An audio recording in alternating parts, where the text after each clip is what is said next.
મારી બૈરી ખબર પડે તું બોલતો નહીં હા હું જામ હકે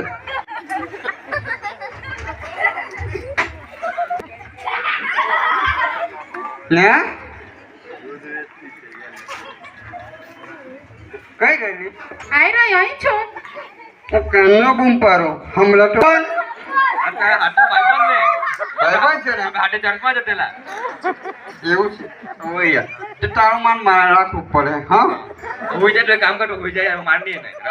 એવું લા પણ એને તો સમજા દે સાંભે નહીં બોલે હા ઓલા યાર ત્યારે જબરું ટેન્શન છે લા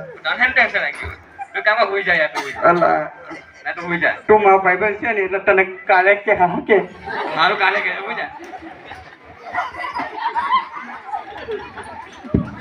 તેલ જવા દે આ પેક બેક મળે એવું તો નહીં આવે તમારા પતિ તો દરજ પીને આવે છે અને તમને મારે છે. આવું આયો? કઈ ચાલશે? મારા ઘરવાળાને મિત્રોની સંગત લાગી ગયેલી છે એટલે એ લોકો પીવાડે છે ને એને આવે છે ને મને મારે છે રોજ જ.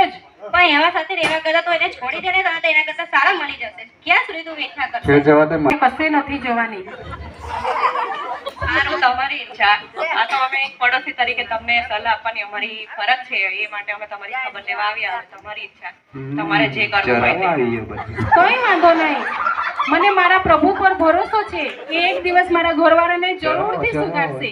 હા તો પછી ખાયા કરે એનો માર. કઈ વાંધો નહીં બેન. આ જુઓ મને મારે છે તો આ જો નિશાન પણ છે, પણ મને મારા પ્રભુ પર ભરોસો છે કે એક દિવસ મારા ઘરવાળાને એ જરૂર સુધારશે. અમારી તો ફરજ હતી તમને કહેવાની પડોશી તરીકે. હવે તમે જાણો, તમારા પતિ જાણો. અમે તો જઈએ. સારું.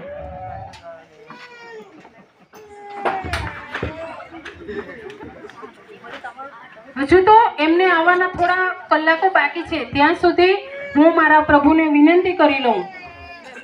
ઓ પ્રભુ, આજે પણ મારા ઘરવાળા બહાર ગયા છે પ્રભુ.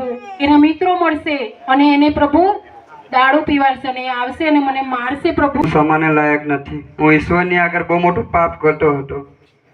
હું સમાજમાં બેકાર યુવાન તરીકે હતો.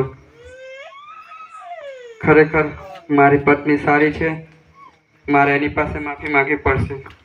હું અત્યારે જ મારી પત્ની પાસે જાઉં ને માફી માંગું ને વ્યસન છોડી દઈશ ને એક સારું જીવન જીવવાની કોશિશ કરું.